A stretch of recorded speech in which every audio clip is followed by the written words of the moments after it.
Hello and thank you for joining us. This is Kevin with Christian 2A. We're going to do a little review here for you on the Sig Sauer P938, and this is a nice recommendation there for a concealed carry. The size is just phenomenal, and I tell you what, we sure are appreciative of Brother Jared Holder.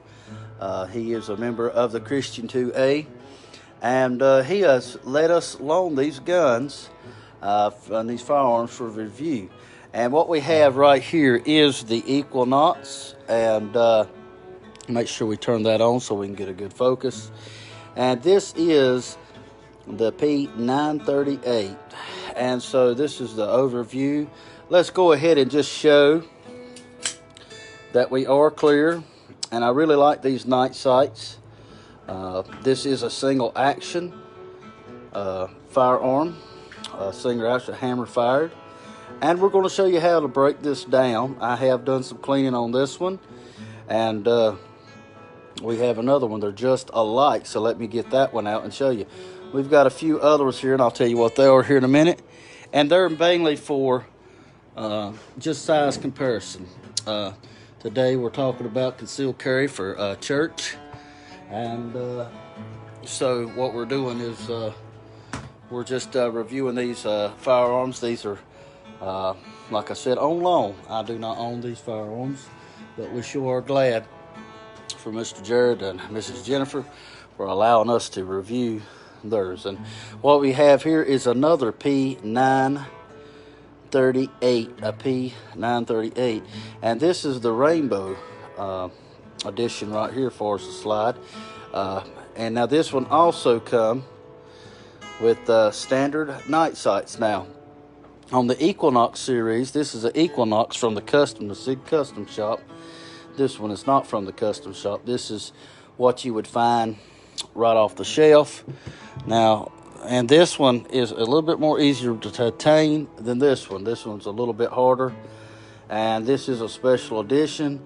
It is from you can see from the, right here in the engravings, it is from the custom shop, and it is an Equinox version. So we're going to take these down here, and, you know, the box comes, you know, standard with them, and you have the hard case double latching. You have your firearm lock, and it comes with a Sig Sauer branded level 1 retention holster.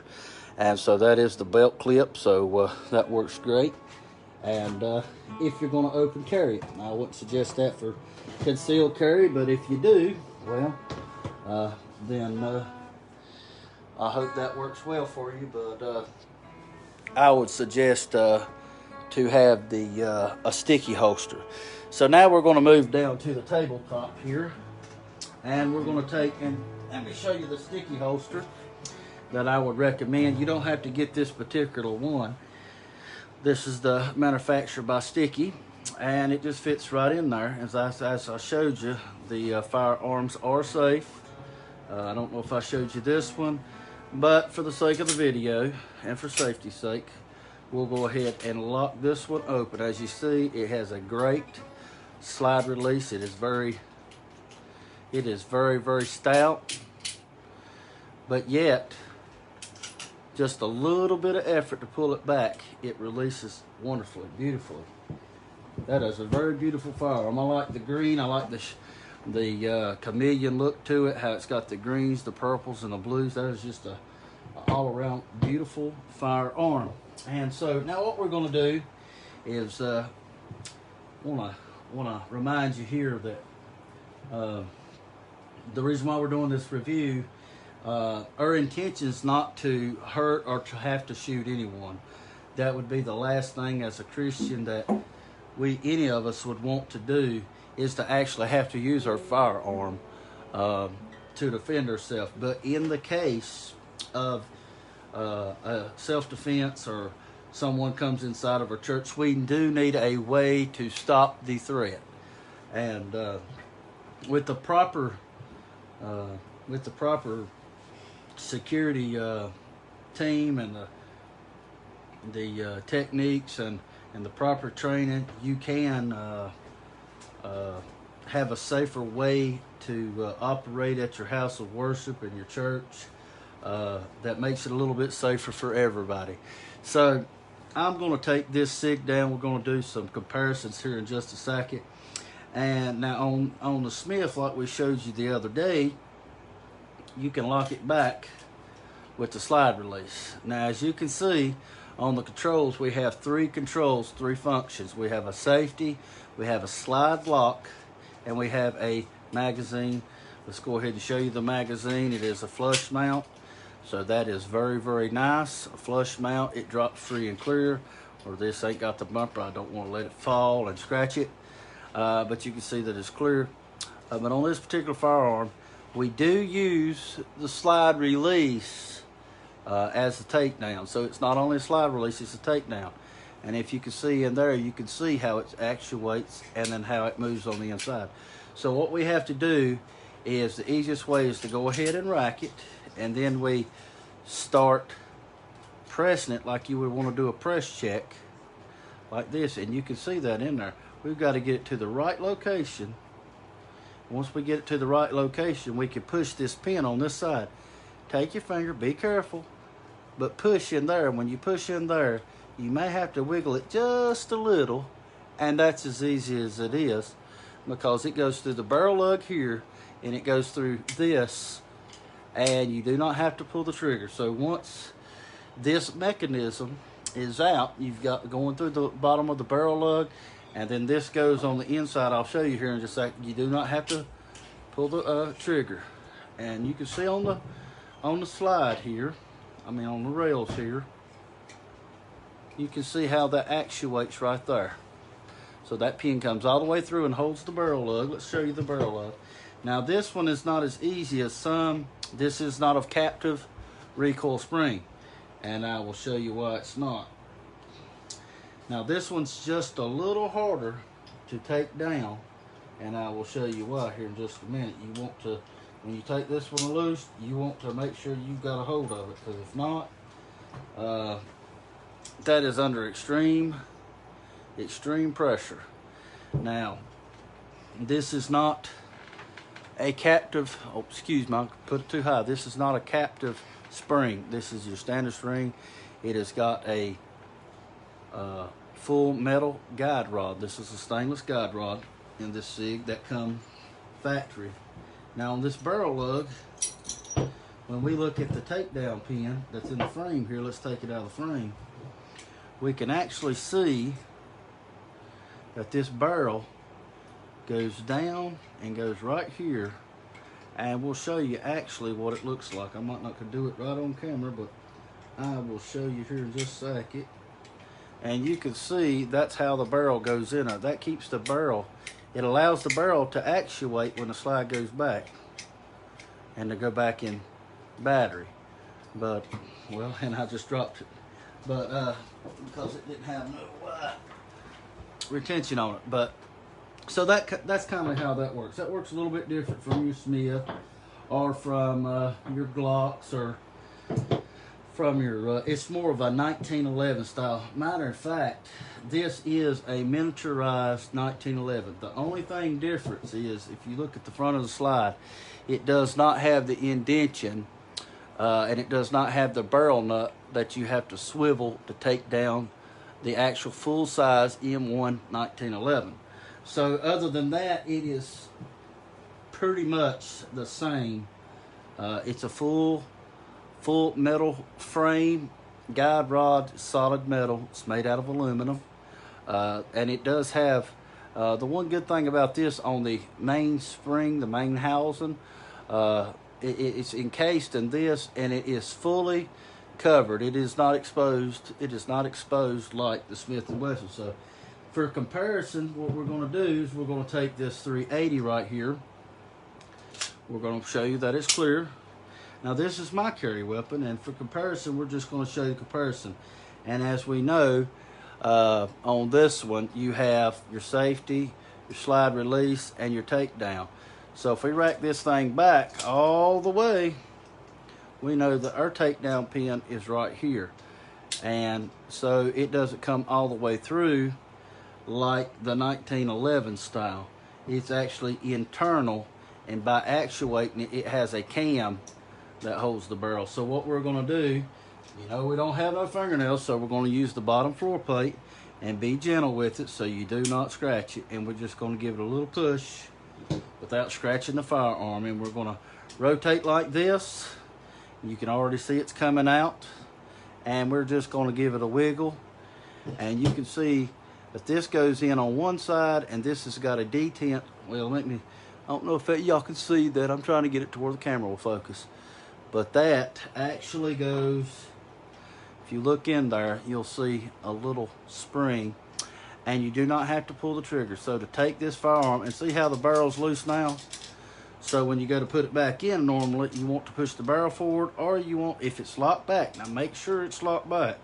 You put your finger inside the barrel like this. That way you can get it back in, because if the barrel is like this, you will not be able to get it all the way in. It'll go in so far, but it won't go all the way in. So if we just drop the release, do not have to pull the trigger on this firearm. This is a hammer fired. Now the biggest difference is, this is a single action hammer fire. This is a two-stage double action shrouded hammer. So it's actually got a firing block, which is a little different. If you see how this one is, you can see that it's similar, very, very similar. But you can see how the firing block is exposed on the slide versus how this is shrouded. And this is actually ain't got a little pin. That is not the firing pin. That's actually a striker that actuates the striker. So the biggest difference between the Equinox or this P938 and say like the Bodyguard or the Smith & Wesson or even the Phoenix Arms here, it takes down even different.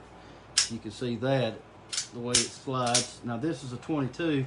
The reason why I have the Phoenix out, the reason why I have the 380 out is basically for size comparison and to show if somebody is looking into getting a church gun or a home defender or a pocket carry gun, the differences in the stylation and the manufacturing of the gun. Now, as you can see, it's not going to take no effort. And the difference between this one is a dual.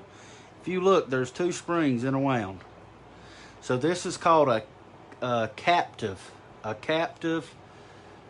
guide rod and spring. And one thing that makes it a little bit easier is the size of the guide rod versus the spring. Yes, it's a little, you know, it's a spring. It's going to be a little wobbly. But when you decompress it, it's way different. If you ain't careful this thing will shoot. You can't even hardly depress it in your hand. So this is a flat spring, great spring, a little heavier spring than on some, but it's a heavier spring for a heavier slide. This slide is around about 7 ounces just for this slide compared to about 2.5 ounces. This is stainless steel, and this is non-stainless steel. So this is true stainless steel. This is a heavier grade steel.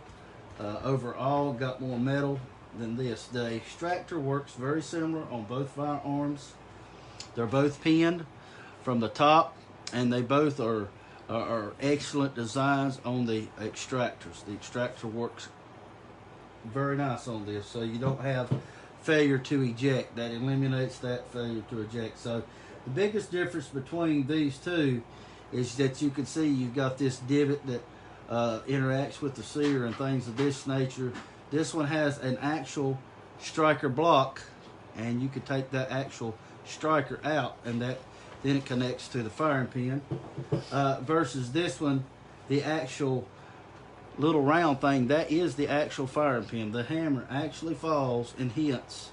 Let me use something to point to it. Actually hits this little divot right there. See, that is the firing pin on this particular firearm. So that's the major difference. A lot of people say, well, what's the difference? That's the difference. Now, the one thing I will say is it's two different calibers. You have a 380 versus a 9mm. So naturally, there is going to be a little bit of difference in the size. As you can see, the 9mm is a little bit more beefier versus the 380. Now, this is goes to the Equinox. This goes to the 380. Really, there's no more parts per se. It's just, if you look at the takedown levers, this has got a barrel lug. It goes through the barrel, and the difference is this is an open barrel format here on the barrel lug, if you can see that, versus a closed barrel lug, because this barrel actually receives this pin, and as you rack the slide, it actuates up. So it actuates up, and so it's a little bit different manufacturing process. Of course, this is chambered in. This is actually 9mm or 9 by 19.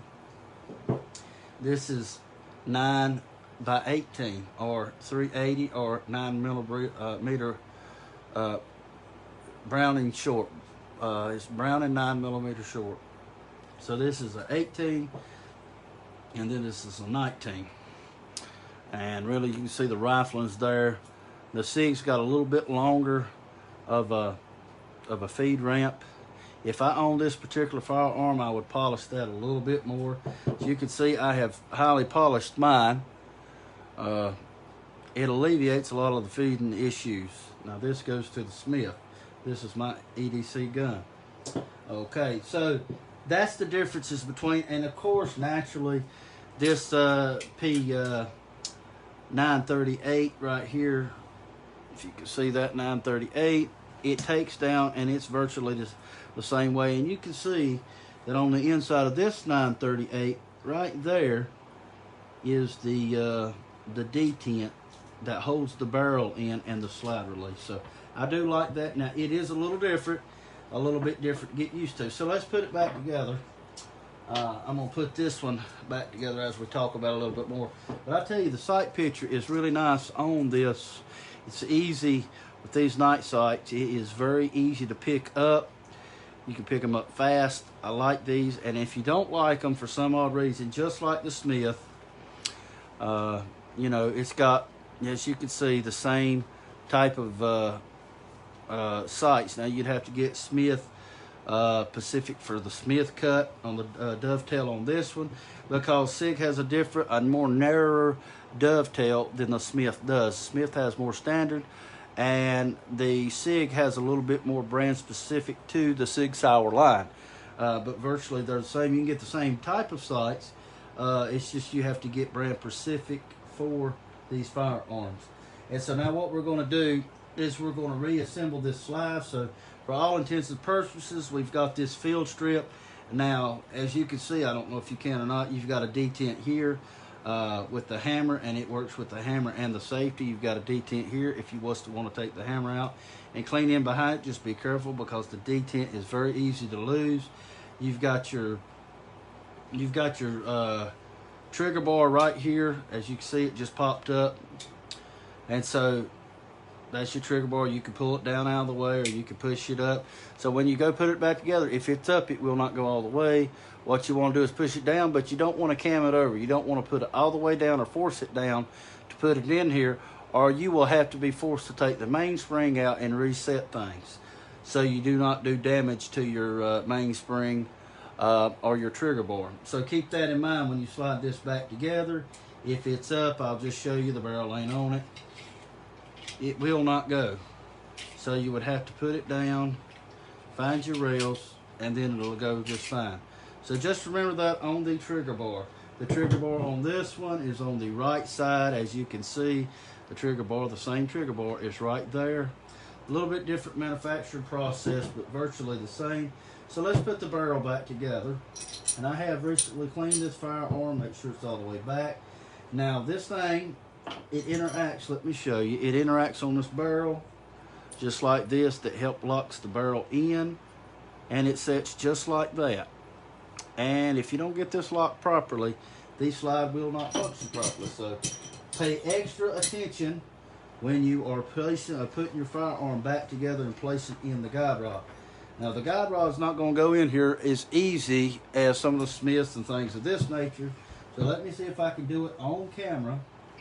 You want to use your fingers like this to guide it, and you just want to push the best way you can until you get at the front, and then you want to lift it up, and then you want to push it in. So let me see if I can do it on camera. This is not the easiest process with this firearm. So if you ain't careful, the spring will send this the spring. I can't do this on camera. I'll get it back. I'll get it together here in just a second to show you. You just have to take your time, and you got to make sure you get it, because once you get it, it'll look like this. But you want to make sure it's in there, and that's fully in there, and that's seated, and it's locked down behind the barrel lug, or it will pop out. And that's the last thing you want. You want to make sure your barrel's flush, because this pin is going to go through that, and it's going to sit in there just like that. So now let me show you how to put the slide and the frame back together. As not always, you want to pay attention to where your rails start. You want to be easy. This is not a dry gun. It is oiled. I just wiped off the excess. But you want to easily start it in there, and it won't go together. And the reason why is this trigger bar. So that you don't want to pull the trigger because your hammer's back. So you want to very gently rock it to where you can go like that, and it's flush. And then it will slide right over it, no problem. So once you see that and your barrel is lined up, you want to go ahead and take your pin, and you want to go ahead and grab. You may have to push it back ever so slightly. You hear a little click, that's lock it into the barrel. Then you want to see you get this lined up, and as you slide back, you just slide back and push in and check for the function. Now, I never like to drop the hammer on a hammer-fired pistol. Striker-fired pistol is fine. I like to hold it like this in a safe direction, and I like to put my thumb right here and use my finger to set it. And I like to check the main spring and check that everything's functioning properly, and it is. Safety's working. So let's go ahead and cock it manually, single action, and let's go ahead and point it in a safe place, and let's go ahead and check to make sure that the safety's working properly. So like I said, if I want to fire it but not let the hammer slam home, what I'll do is I'll put the meat of my finger in here, and you see how I let it cammed over my thumb, but it didn't slam home and slam that fire pin, but everything's good. So that's how you can do that. And like I said, it is single action, and the trigger's great, and the reset's great on it. So I can't really show you the reset on this thing because I don't want to slam the, well, I could do it like this. And that's like that, and I can leave my hand like that, so that would be pulled. So let's reset it. And right there is the reset. Right there's the reset. So it's almost all the way out. But so the reset is a single action, just about like everyone. But that is exactly how this firearm functions. Overall, let's look at the size. So let's put the Smith back together. Smith's a little different, but yet it's all the same, really, truly. You want to make sure you got your barrel the right way. You want to make sure your barrel's flush. You want to take your captive recoil spring, you want to insert it, and then you just want to pull it back. Make sure you get it on the correct location on the barrel lug, and then you want to check for that and make sure your barrel is flush and it doesn't look weird or cockeyed or nothing like that. You just want to make sure it's flushed up on the top of the slide. Then you want to look at your guide rails. You won't have the same trigger bar issue on this particular firearm because it's on the right side and it's below the rails. So you just want to be careful of getting your rails lined up, and you want to push it all the way in. Now this firearm you can actually take and lock all the way back like that, but when you do that you see the barrel because it has not got a closed barrel lug. So you want to push this, and if you've got that thing locked to where you know it won't, you can hold your finger inside the barrel. You can insert your pin just like this, and then when you push it back around forward like this, did it the wrong way, you push it in like that, and then you slide it forward here. See how that released it, right? Okay.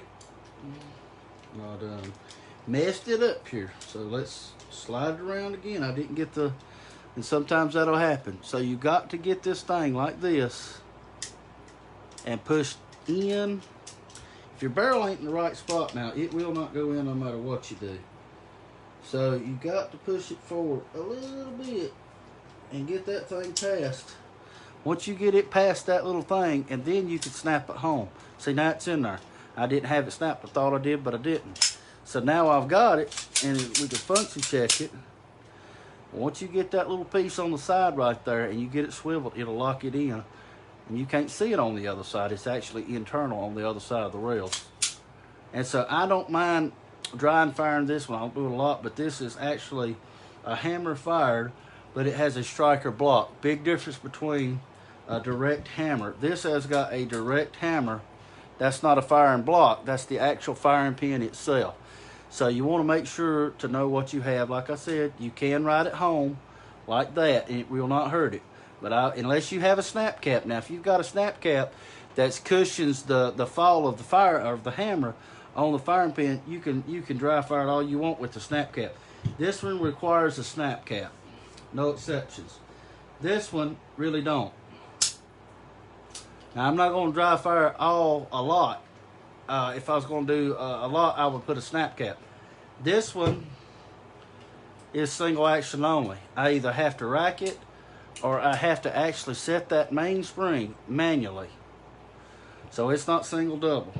This one is double action only. I can't cock this hammer. So that would be like to go to cock it. In the same manner as this, I have to pull the trigger to cock it. So, and that's how you fire it. But to actually chamber, I'd have to chamber it. So even though it's double action, of course you have to put one in the chamber. But after that, it's double strike capability. This one, if this one does not fire, what you would have to do is if the hammer fell, like that, you would have to clear it and re-rack it and lose that round. So there's advantage to both. It's really up to your preference.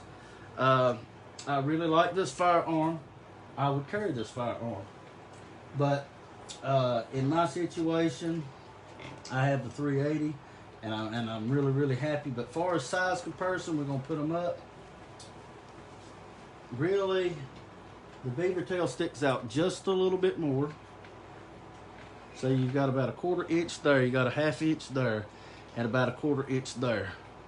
So really and truly, these are, I mean, almost virtually identical in the footprint. So what I'm saying, if you want a 9mm, if that's your concern, and this fills your need, I would definitely take a close look at the Sig Sauer P938. Now they also make another 9mm now. If you like a polymer, this is a polymer with a steel slide. This is an all aluminum or all steel or all metal construction gun. There is no plastic. The only non-metal part is these handles, and they're made out of either a type of polymer, but this one's actual real wood. But now this one is steepled polymer. So this one's actually polymer, but this is actually like a black onyx type of wood. I don't know exactly what, ash or something of that effect. You can actually look that up, but it's hand stippled, and it's got a very, very nice. Now this one's steepled. This is a little bit more aggressive. Now I will tell you that if I owned either this firearm or this firearm, what I would do is I would get a huge grip. That is spelled HOGUE.com. Now they do not sponsor it. I wish they would. I love these grips. But on a smaller frame firearm, you cannot beat the grip and the change. It really changes this firearm and makes it way more usable with this grip. I can't say enough about this grip. I absolutely love this grip, even with the concealed carry flush. And I'm not going to rack this. I'll put it on safe like that, so it's still safe. None in the indicator, none in the chamber. But that is still a very, I mean, I could turn my laser on right here. and I don't have to, I mean, I can actuate it without having to do anything. Without that grip, it was very hard to even get enough of purchase on it to even activate that laser, like in a draw scenario. So I really like that huge grip. Now what I would do is, as you can tell, this grip would fit right on this SIG. What I would do is I would go to, if I own this particular firearm or this one, I would go over to Sig Sauer. Let's take this out. Let's show that we're clear. We don't want any kind of, let's go ahead and have that rack back and put that back over here out of the way.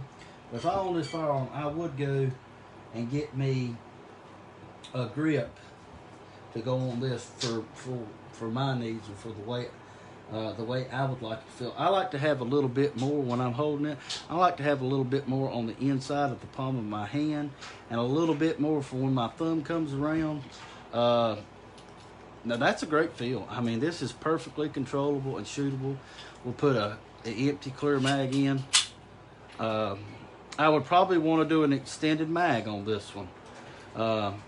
Also, if I was going to shoot this a lot, but I mean, you can't.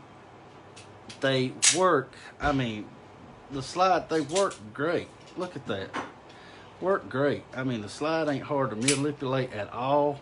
I mean, that's just a beautiful firearm right there. But overall, it feels very good in the hand. You've got plenty of places on the frame to get your finger off the trigger and rest right there. And when your finger does go in there, you've got a very positive trigger on this one. And as you can see, when I drop the hammer, I mean, it's a very short, crisp break on this one. So I highly recommend these, and I would like to thank, like I said, Christian 2A member Jared Holder for allowing us to review these. And if you have a firearm that you would like to review, and I know there's plenty of reviews out there, let me state that, I do know that. But our whole purpose and goal of this is to review them from a Christian standpoint, and how that we would use them to defend our brothers and sisters in Christ in a church scenario. So I actually carry this Smith & Wesson with me, and like I said, it's got the full metal guide rod just like this. So it's really all about your preferences and your price range. Now, this bodyguard's about half the price of these SIGs. These SIGs, they're more like the 1911. They're all metal construction, so their price range is a little up there. But I mean, I think it's well worth the money if you buy one. It is a lifetime firearm.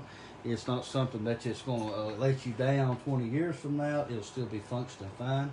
I mean, that holds true to the M&P right here too, the 380 Bodyguard.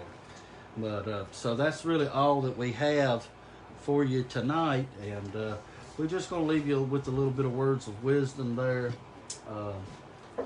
And we wanted to say this to you. We want to say this to you there. It is not in our intention to ever have to plan to have to use a firearm to hurt anyone. But we're using our God-given right as the Second Amendment to defend and to protect ourselves and to protect the house of God. It is a real shame that we have to, in the days that we're living in, that we have to go this route. But as we know that we are living in evil days. But my friend, the most important question is really not what you're shooting, not type of firearm that you have to defend yourself. There's another side of self-defense no one looks at, my friend.